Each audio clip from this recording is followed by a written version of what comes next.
Hi, morning everybody. Welcome to this morning's session. Before I hand over to Dr. Jackie, I thought it was pertinent that we host a session like this based on the feedback that I've received over the last 6 weeks in particular to the Have Your Say email address that we created just before lockdown had started. And it became very, very clear and evident to us at that stage or during this time that many of our staff are grappling to adjust to some of these changes of working from home, this new normal as we experience it. And then, of course, lots of insecurities that we experience with being concerned about the future of the business, future of our revenue. We're surrounded with family members that tell us on a daily basis how their salaries have been affected, how their businesses have been negatively impacted, and so to ours. And it's heartwarming to see that so many of our staff are concerned about the well-being of our business, because it means you guys really care, and that makes me happy. And so on the back of this, we thought this is really, really a great opportunity for us to share a session with you guys where Dr. Jackie will share some coaching items with you to help you to better manage your emotions during these times and to deal with this change that's constantly happening. And some very, very nice, I think, feedback is going to come from the session. You will see there is a chat function at the bottom of your screen. So if you would like, during the course of this presentation this morning, to ask some questions, you're welcome to put them up click on the chat button at the bottom. Your questions will be raised on my end. I will actually consolidate some of those common themed questions so that at the end of Dr. Jackie's session, I will raise your questions with her and ask them on your behalf, so that Dr. Jackie can give us all some feedback on your questions. So don't be shy to ask questions. I see some of you are WhatsApping me, so please, you're welcome to use the chat function at the bottom. And if you battle, send me a WhatsApp. I'll guide you through it in the background. But I think with that said, Dr. Jackie, I'm going to hand over to you to discuss this topic for today on how to deal with these changes that we are experiencing to the staff. Thank you, JD. I really appreciate that, and welcome everybody to our wellness morning session. I've got a very interesting surname. I married the surname. I wasn't born with it. So my surname is Jackie von Ziffra-Bergs, and I run the Solution Focused Institute of South Africa. I'm a psychologist here in Johannesburg, and basically I do lots and lots of training to people on how to build solutions. I have written a book on trauma, so I know a lot about how it feels to go through very difficult situations.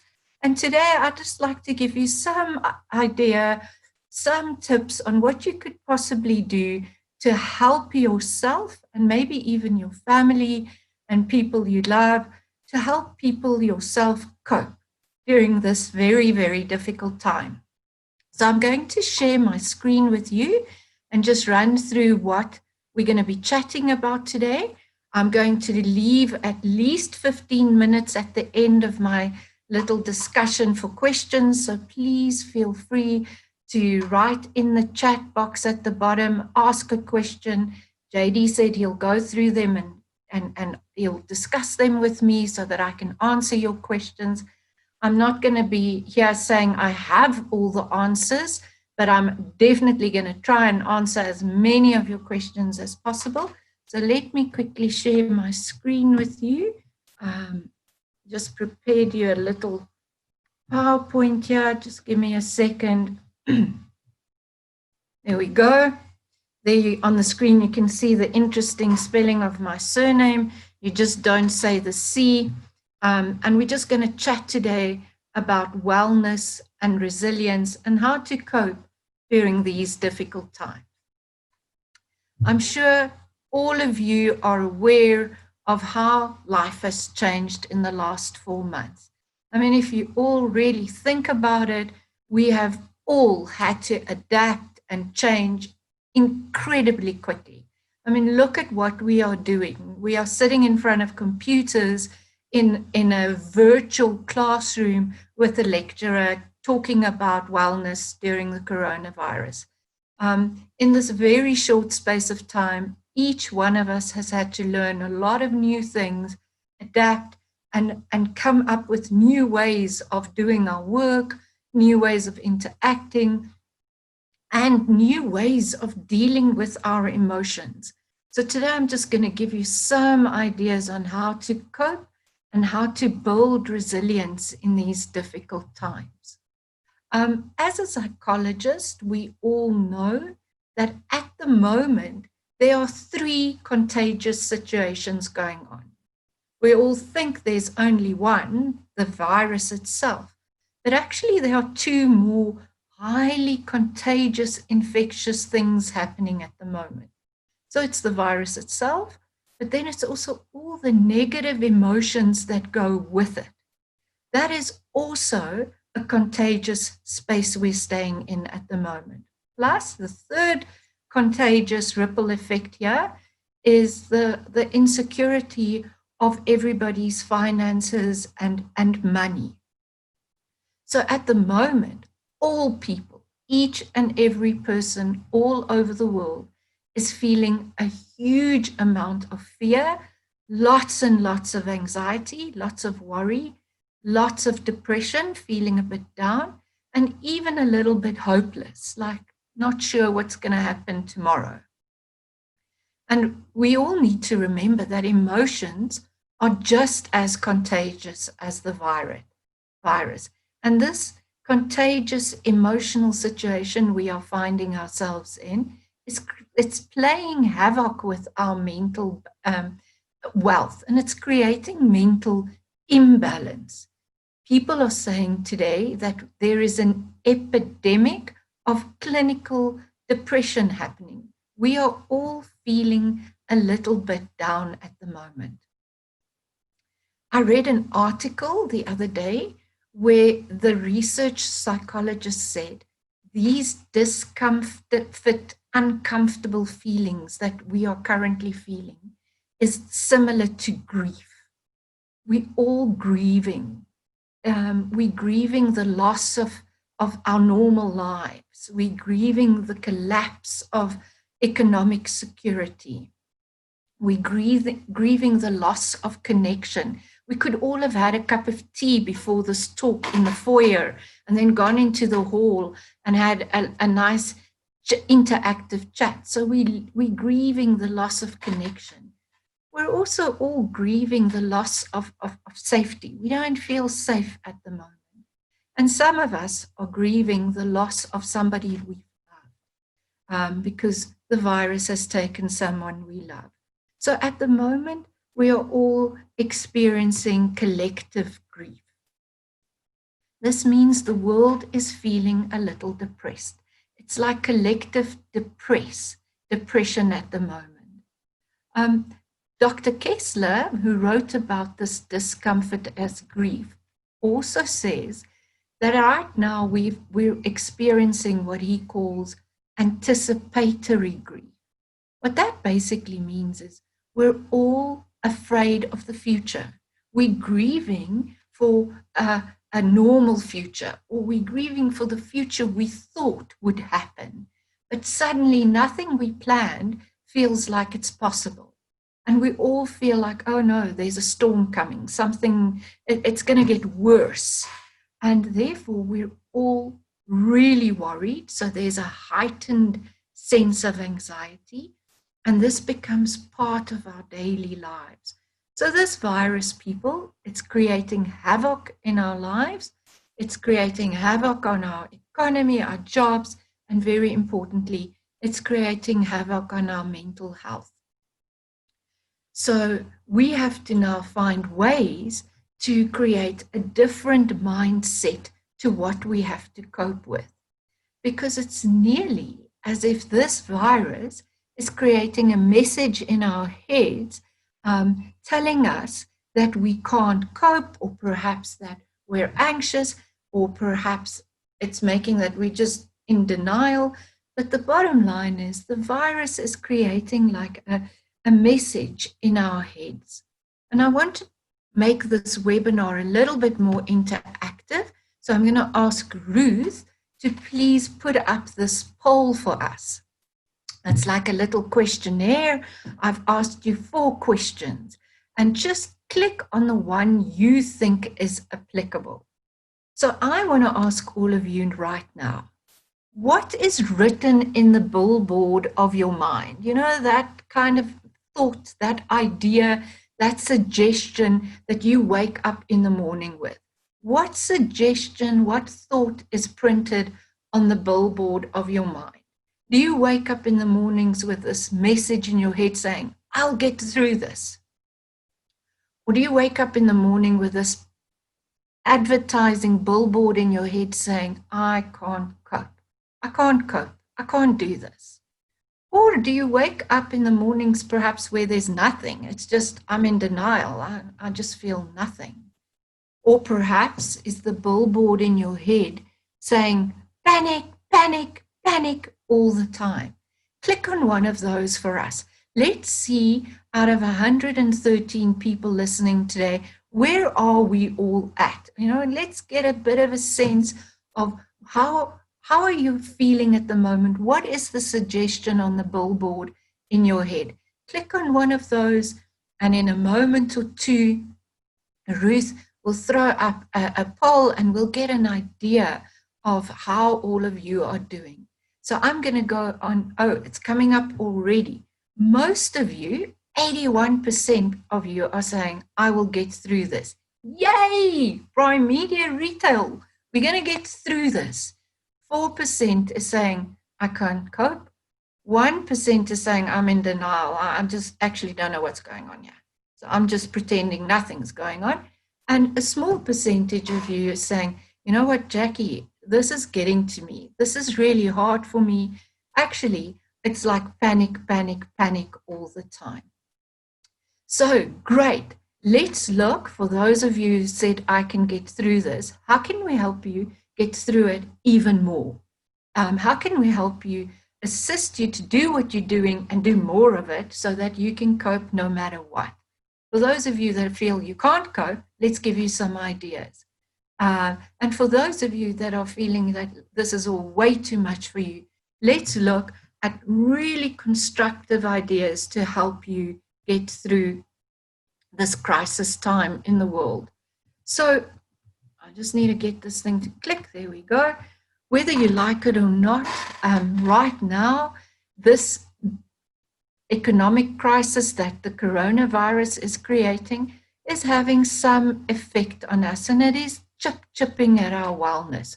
So let's look at how we can push back, because unfortunately, I know I'm the solution-focused therapist, but I'm also very honest. Unfortunately, we know there are still going to be some challenges ahead. So we need to build our resilience. We need to be able to work on our mental toughness and get through what is to come. We need to build some strengths to be able to handle what is happening to us, and we need to create mental toughness and resilience. So I don't know if all of you know what resilience actually means.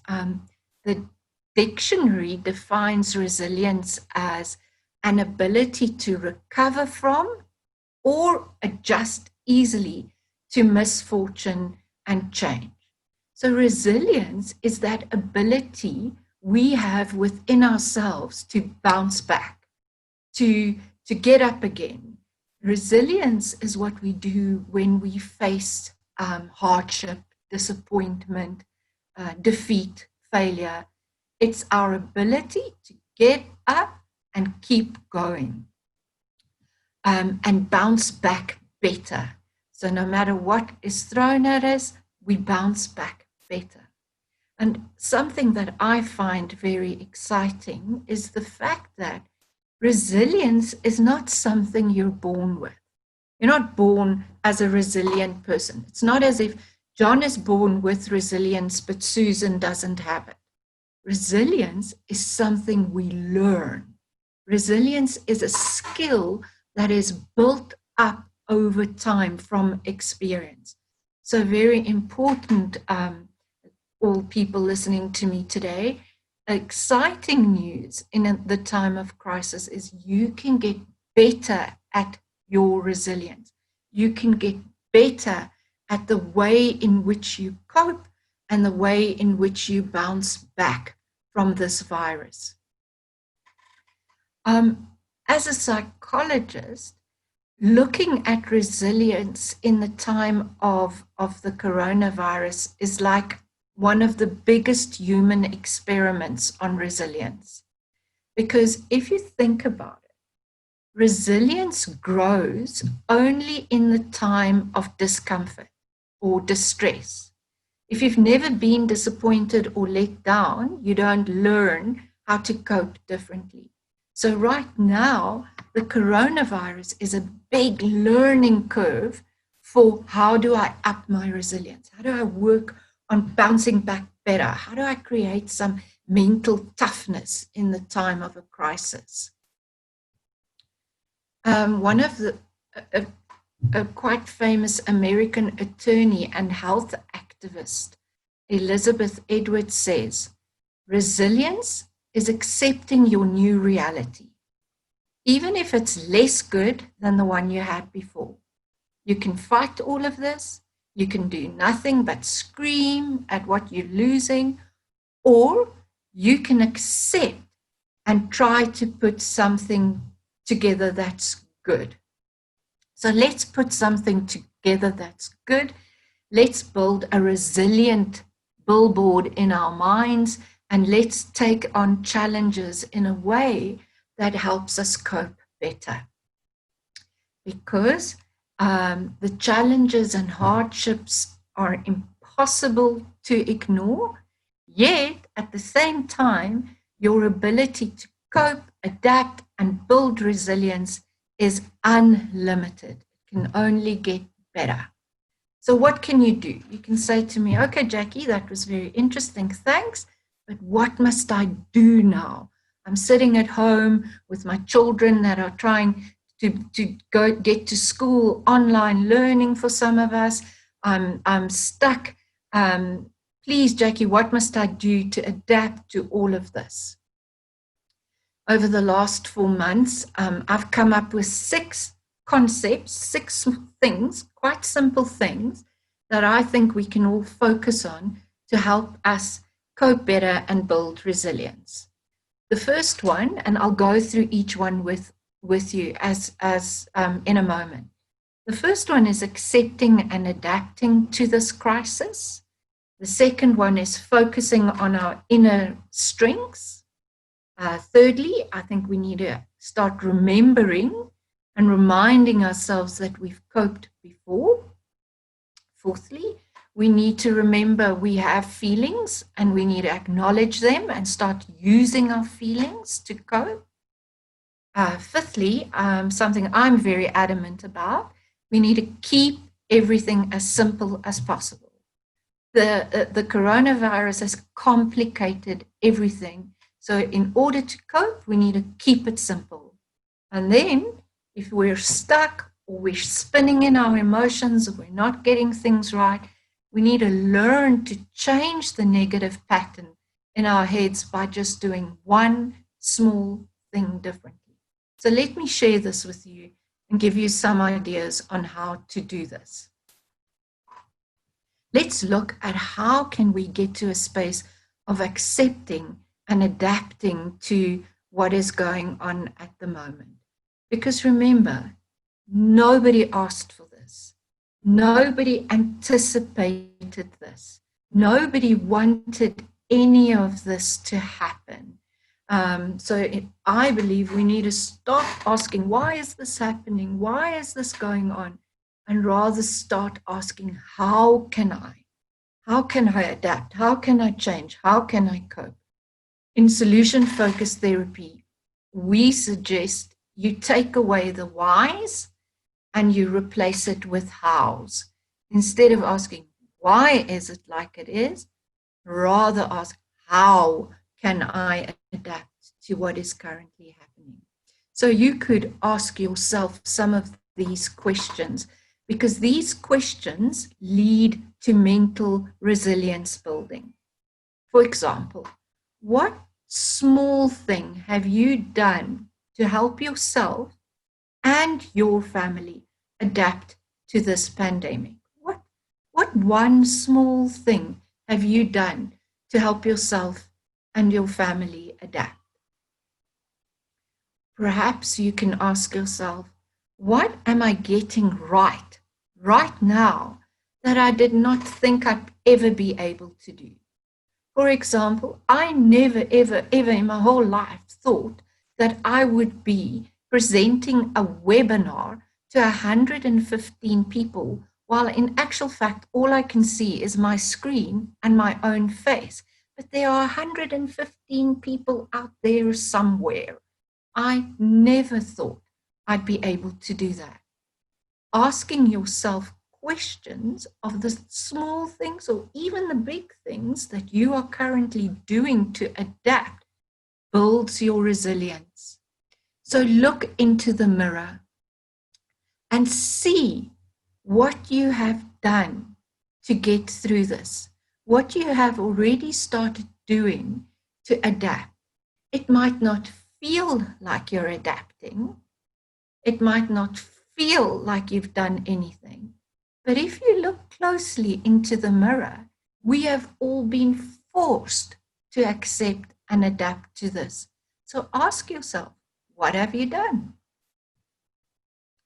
The next thing you need to remember in order to look after your wellness and build your resilience is that we all have inner strength. We all have an inner strength that gets us through tough times. It's within yourself that you find the strength you need.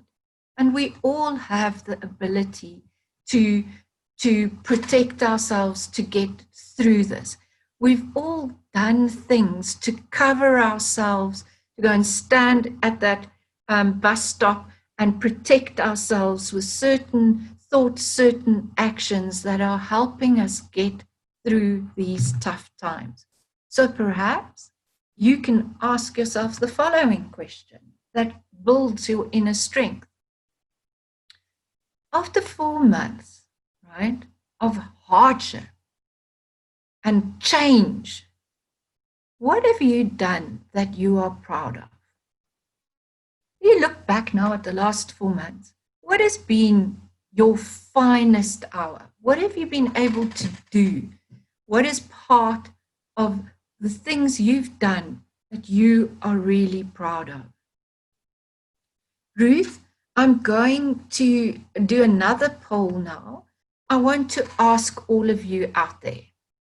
Suppose Primedia Retail, suppose you changed what you are advertising to yourself, right? Suppose you changed that message that's on your billboard in your head. Suppose you change what you are advertising to yourself. What impact would that have on you, right?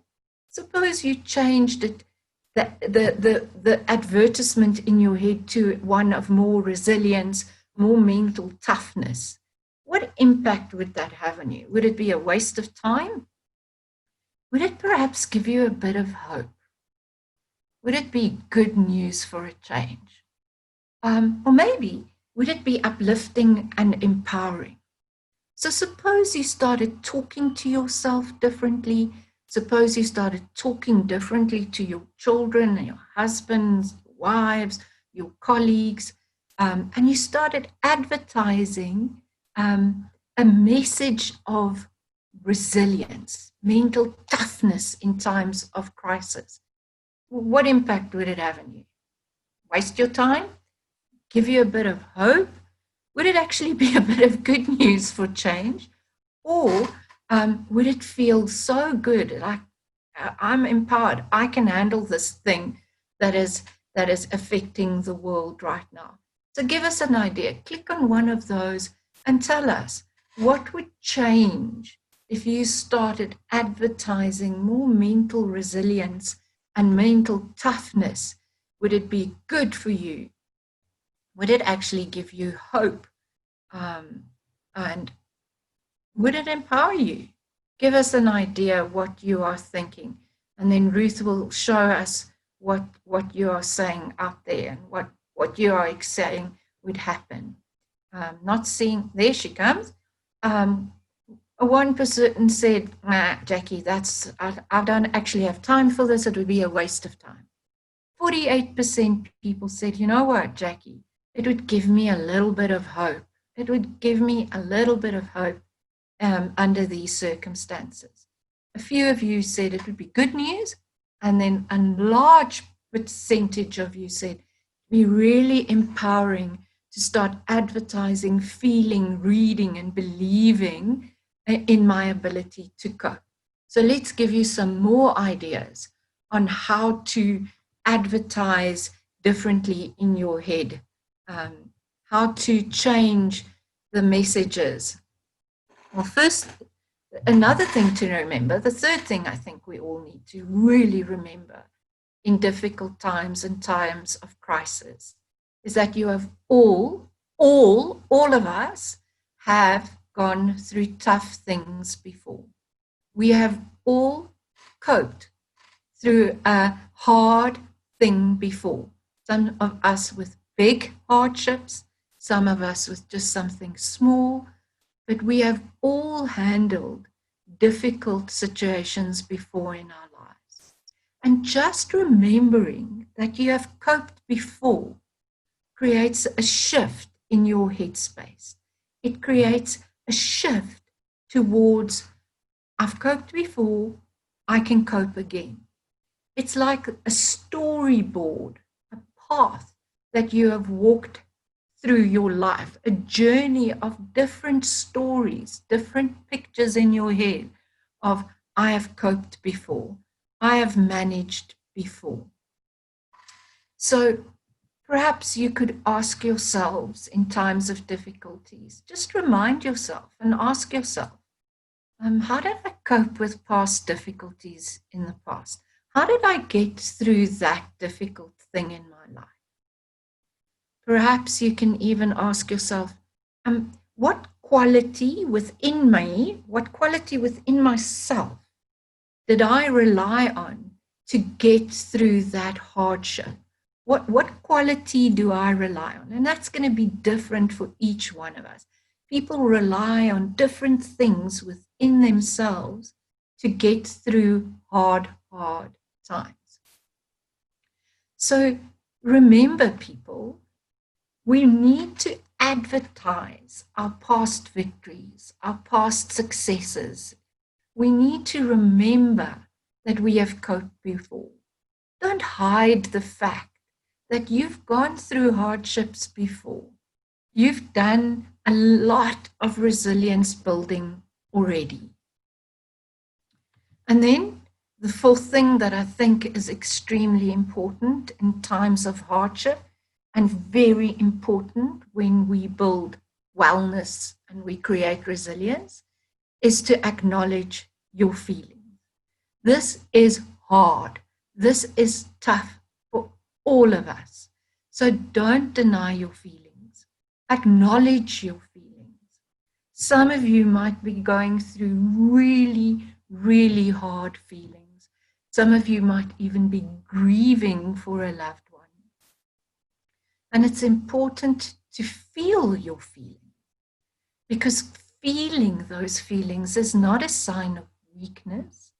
It's the price you pay for loving somebody. So acknowledging your feelings is important, especially in this time of social isolation. Because some of us can't be with people we love that are ill right now. Some of us couldn't be with a loved one who passed away. And some, in this time of isolation, it has even been hard to find closure, to say goodbye, to be able to go to the funeral. So I'd really like to suggest and recommend that you feel your feelings and that you remember your loved one. Acknowledge how you are feeling and do something. Um, do something that works for you. Do something that suits your culture, your religion. It could be anything, and make it special for you. Write your loved one that has passed away a letter, um, for example. Have a memorial service at home. Look at photographs and have like a remembrance morning for the person that has passed away. Do something ritualistic. Go bury something in the garden. I can remember so clearly when my gran passed away, I couldn't be with them or be where she is. And I had one of her handkerchiefs, a lace handkerchief, in my cupboard. And I took the handkerchief, my granny's handkerchief. I wrote a letter to my gran. I wrapped it up in a beautiful parcel. And I put it to one side. And then I took a flower. My grandmother loved irises. I took an iris, and luckily had one at that point. I took an iris.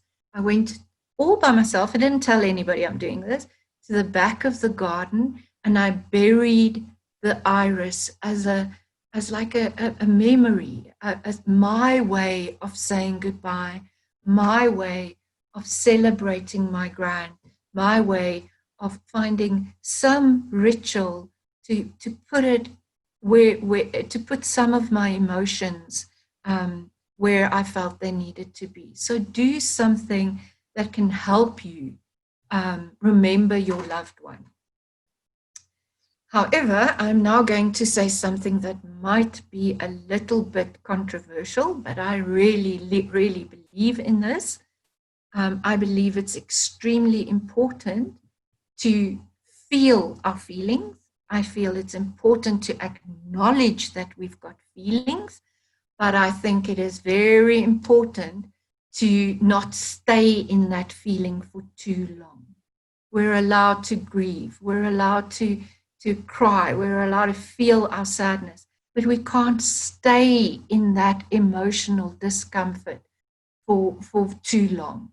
And I believe we've got to learn, part of resilience building is to learn how to use our feelings or lose our feelings.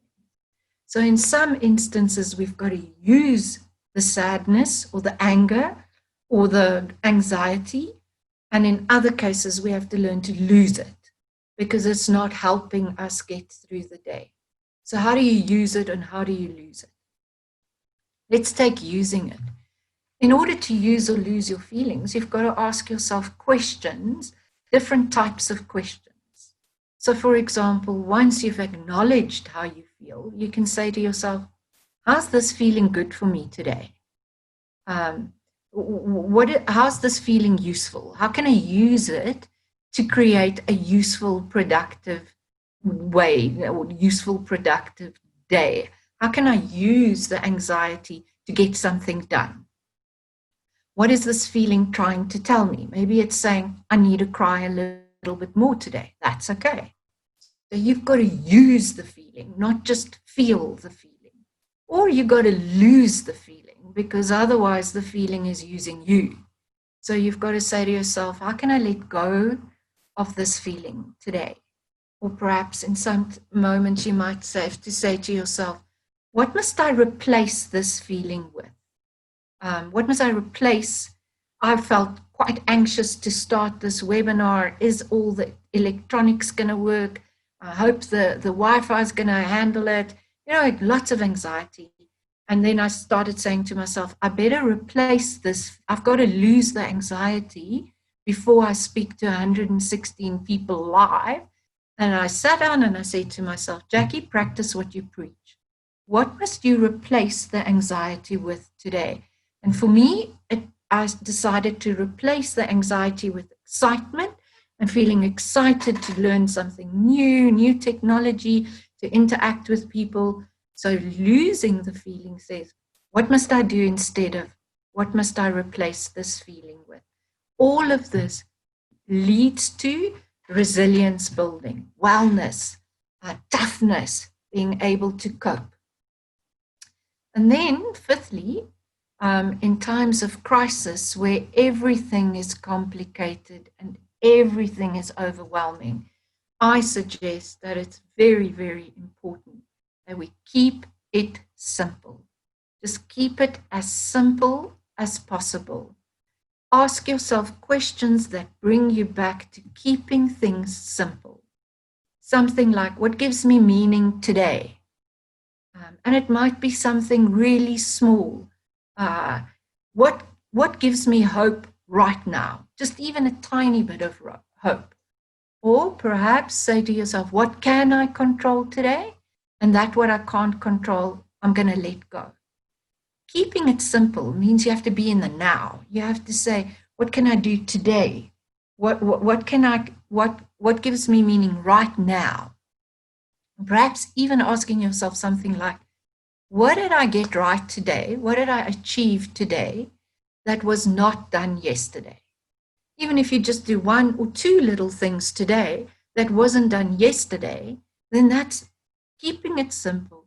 That's coping. That's building your resilience. And that is giving you mental toughness.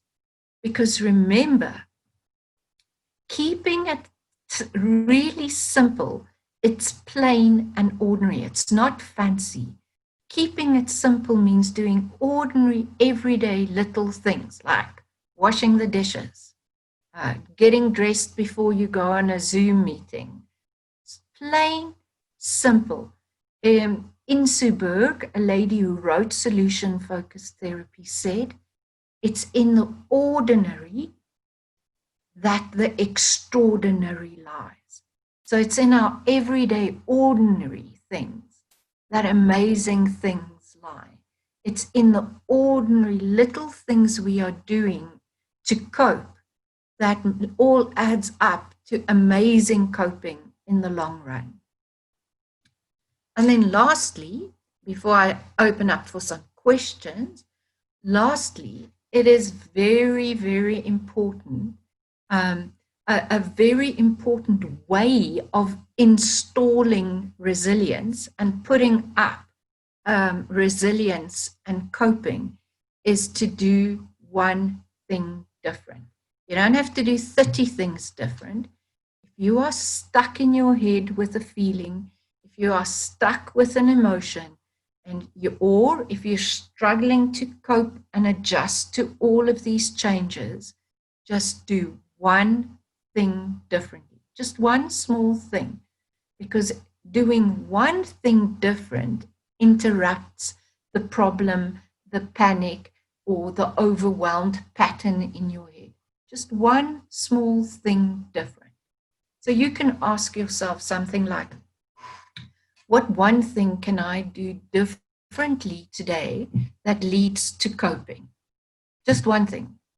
What one thing can I do right now that changes this negative pattern in my head?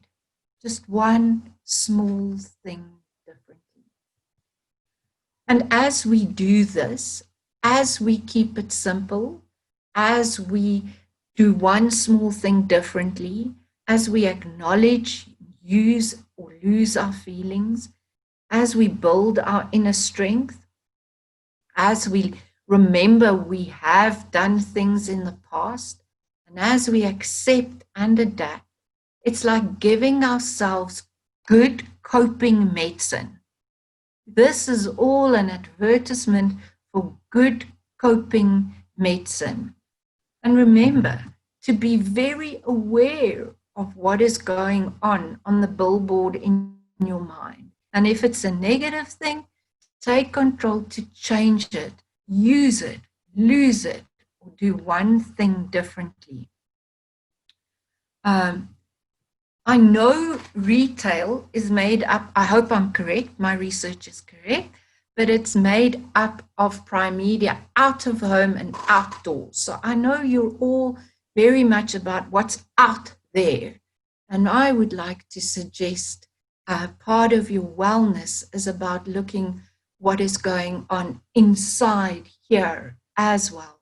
And that's how we then build resilience, how we bounce back better, how we cope better, and how we create some form of mental toughness.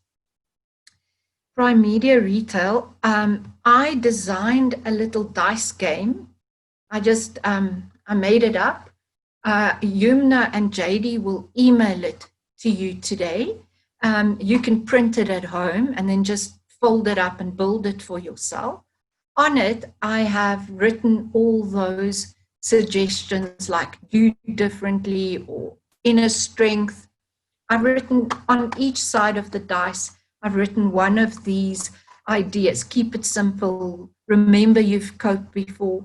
And you can then fold it up to make a little dice. And then I've also sent Yumna and JD, which they will also send to you, just a one-pager, which has the little questions on it. So you can take your dice, roll it, and it lands on accept and adapt. And in your little dice game instructions, there will be a question. Like, for example, what one thing have you done up until now to tell you that you are adapting? Just so that you've also got these questions on hand to help you change your mindset, to help you shift and train your brain to get things right, to get through tough and hard times. So JD, I'm going to end my slideshow now and go back to the bigger screen. If you perhaps have some of the questions that people, I have noticed, JD, as I'm talking, the questions are popping up, but I didn't read them because then I get too nervous. So JD, have you got some questions for me? For sure. I just, before I maybe bring up the first question, Dr. Jackie, just a quick reminder to everybody to please, if you do have any questions, click on that chat button at the bottom of your screen there and ask your question, and I'll be sure to get it through to Dr. Jackie to answer for us. But I think one of the first items that came up was more of a comment from Roselle that said, you know, not every day is the same billboard. When we were discussing, you know, what is your billboard in your mind today? So I thought perhaps, you know, maybe just some advice from your side, Dr. Jackie, on how do we actually, you know, what advice can you give us to being able to cope or becoming more resilient enough to deal with this different billboard on a daily basis? Well, JD, absolutely. I think the first thing, what Roselle is saying is so important, because every day's billboard is not the same. You know, there's so much going on at the moment. There's so many challenges. It would be actually quite scary if we had the same billboard every day, because kind of then you won't be in touch with reality, you know, because things are changing so quickly. We're being asked to stretch our resources and our abilities to cope to the absolute max. You know, it's like you've got an elastic band and you pull it. It's like it's pulled at its absolute max. So absolutely, every day is going to be different. I think for me, the first thing to say is, for anybody to say to themselves is, it's okay that every day is different. It is normal that we have different messages on our heads at different times. It's okay to have a bad day. It's okay to say, today, I can't cope. This is all too much for me. I feel like I just want to stay in my pajamas and hide, right? It's okay to have that.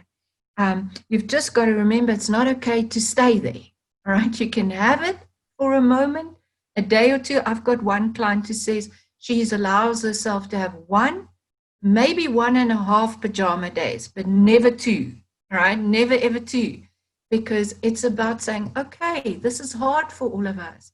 Our billboards in our heads are different every day, and we've just got to accept it and adapt. So we've got to accept the bad day and adapt to it.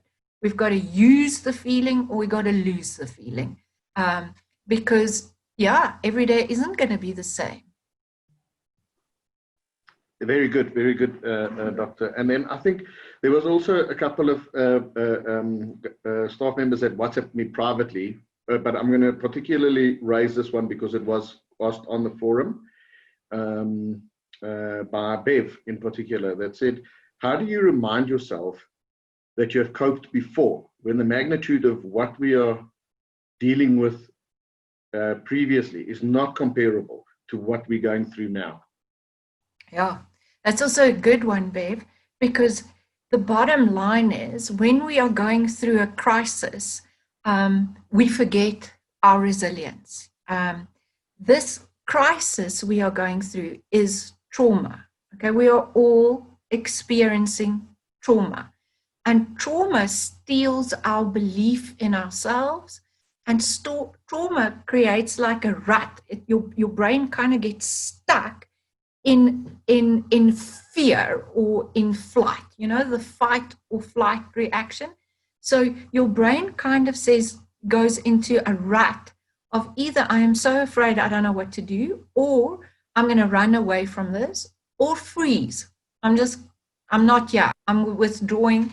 So in the heat of that moment, it's as if our brains can't remember past coping. Right? The brain can't make that connection. So it's very important to remind yourself of past coping, even if it's not the same, even if the magnitude, as Bev is saying, is not the same, because this is way worse than ever before. But all small copings shows an inner quality within yourself to tackle something that's hard. So for me, it's about no matter how big or small my past crisis or trauma was that I coped with, there's still a quality within me, a quality within Jackie, a quality within JD, quality within Bev that does something in the face of discomfort. And if you can start reminding yourself of that quality, then the harder crisis, you can manage it a bit more. You've got a stronger armor to come up against this horrible monster of viruses. So for me, it's about just reminding yourself of the quality. And it doesn't have to be something fancy. It doesn't have to be something like, oh, I make all these brilliant plans when I'm stuck. It could be something really simple, like, in times of crisis, I actually just go for a run. I had a client last week that she said what she does, and somehow it just shifts the pattern in her head, is she takes her dog for a walk around the block. And somehow that dog's excitement just gives her a little bit of okayness to carry on with the day. That's something simple, that's something ordinary, but it creates extraordinary reminders of coping. Very good. I agree. Doctor, I also want to just maybe make a mention that we don't have too many questions here. I think I've got one or two more, but I think that's an indication of the level of the information that you shared with our team today really being of value, and that you have probably answered many of the questions that they would have had as you were going through your presentation. But then, JD, maybe we can just ask people just to, in the chat box, just to write down a one-liner, a few words.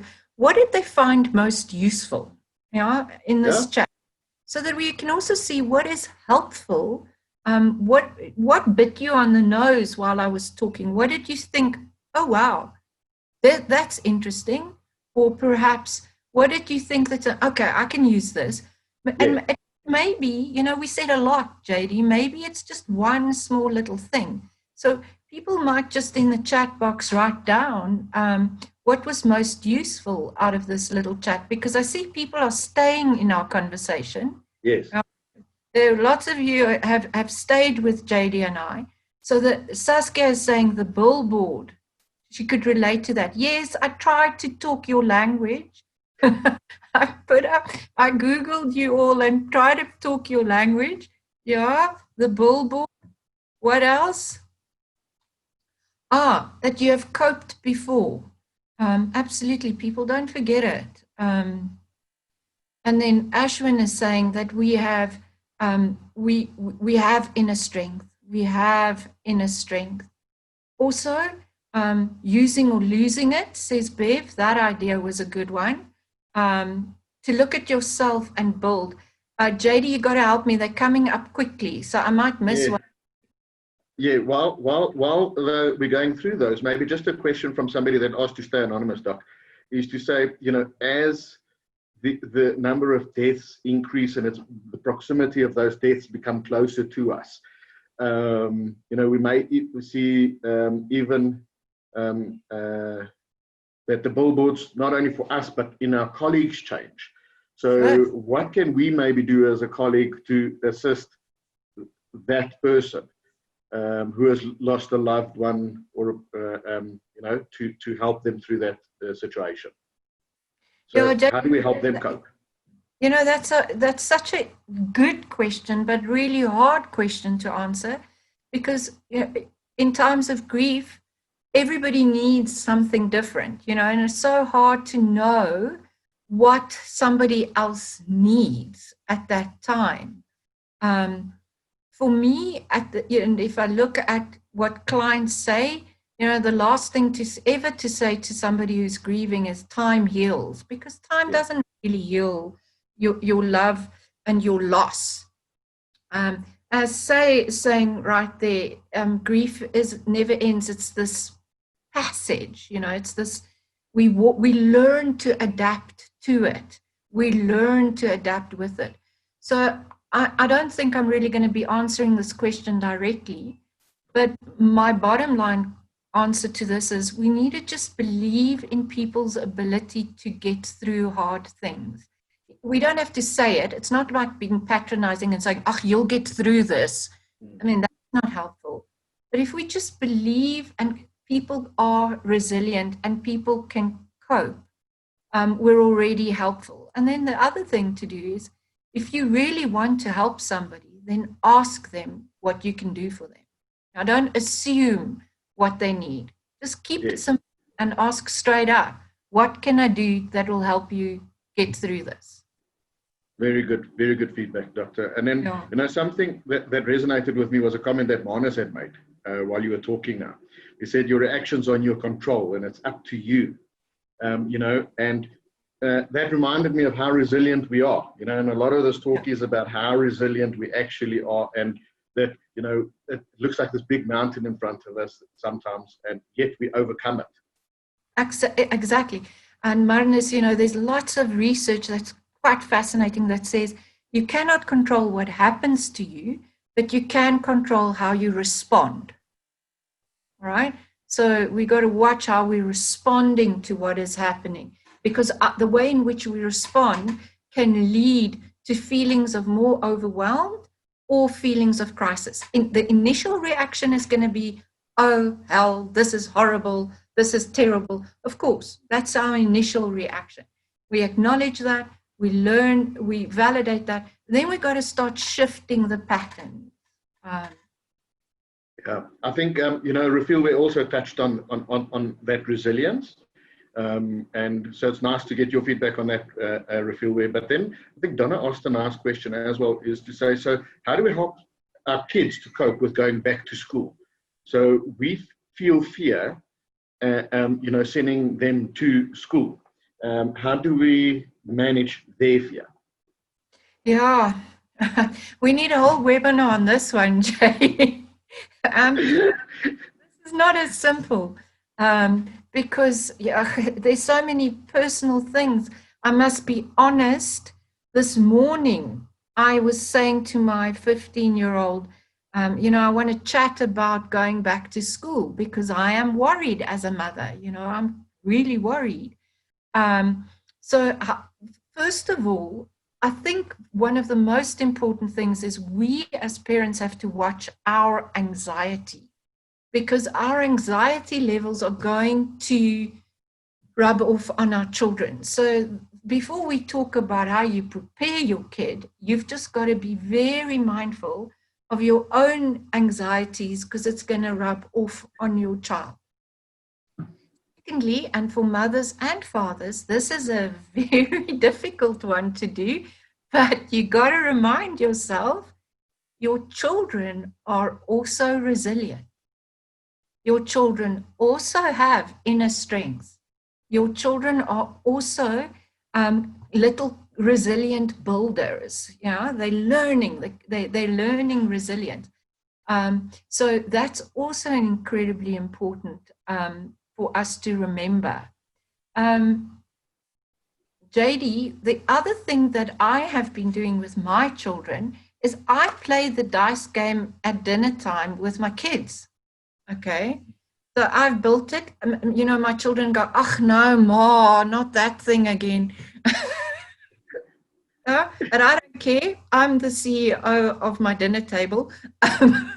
So I play this dice game with my kids, you know. I was like, also, how can we use our feelings? How can we lose our feelings? What one thing can we do differently when we are feeling not so lekker, you know? It's about teaching my children to build their inner resilience. So really, I'm not saying this is brilliant, but I'm saying it's the best I could come up with under lockdown. Well, Doctor, you'll see there's quite a few comments that absolutely love the idea of playing a dice game at the dinner table. Yeah. So it's great feedback from the team, yeah. I play it with a 15-year-old teenager that really is lekker resistant and doesn't feel like talking about himself or his feelings. But we do it often. We do it nearly every night. And I'm telling you, it's turning a pattern. It's creating a different pattern, a different way of thinking. All right. Doctor, I think we're just about out of time here. So I just wanted to finish with one last question that has come in the last minute. So maybe just a brief recap of how do you let go of the feeling of fear and trauma, which was asked by Santibe. Oh, yeah, thanks for that. It's the difficult one, lady. How do you let go of the feeling of fear and trauma? Sometimes, let me just quickly see who asked that. I saw it now. I think that was from Simpiwe. Simpiwe. Sometimes we don't let it go, right? And sometimes that's also okay. Then the question to ask yourself is, how do I use it? How do I use this feeling of fear? Because if for whatever reason you can't let it go, look, our ideal scenario would be to let it go, right? But if you can't, then how do you use it to protect yourself, to manage, to think differently? Because the feeling can also be channeled into coping. Depending on the trauma, you know, it's about one must be careful to get stuck in a trauma rut in your brain, okay? Because trauma keeps you a victim. And I believe that we have to fight trauma fear by saying, hey, we're not victims, we're resilient. So when I lecture to psychologists, I say, we can't be victimologists. We have to become resilientologists, okay? It's about rebriefing your resilience. Because no matter what the trauma is, that we are all resilient. No matter how afraid we are, we also did something resilient to still stay alive and to still to be here. So start looking at the hero inside of you. Because there's a hero. There's somebody who survived trauma. There's also a hero inside of us. When you are a survivor of trauma, you are a hero. You've done something amazing to stay here, to be here, to get through. And I think it's important for us to remind ourselves of that, because it creates a different pattern in our brain, which then ultimately reduces fear. Very good feedback. Thanks, Dr. Jackie. I think on that note, I think we have run out of time. So I'm going to take this opportunity, Dr. Jackie, to say from the bottom of my heart, thank you very much for taking the time to share your insights and wisdom and advice with our team. I'm very sure, based on all of the feedback, there's so much feedback that has now come in those last 5 minutes from the staff with comments of what they've learned, which is all, I think, little nuggets of gold, which, if it's just that one little nugget of gold that you guys use and, take away from this today, it'll help us all to actually cope with this type of stress and trauma much better. So really thank you very much for that. I think to the team that joined us for the good comments, the positive feedback, the great questions that came through, thank you very much. I think the last thing I wanted to say is, I know we're not victims. Our staff have not behaved like victims. I know some people do take a little bit more strain than others, but we're here as a team, and together we're going to get through this. So remember that as a business, you've got access to ICAS, you've got access to the Have Your Say at Primedia Unlimited email address. So if there's any concerns, raise them. We can always go back to Dr. Jackie for a follow-up or some advice or whatever, and we'll gladly assist you guys there. Good, guys. Have a great day. Stay warm and have a great weekend.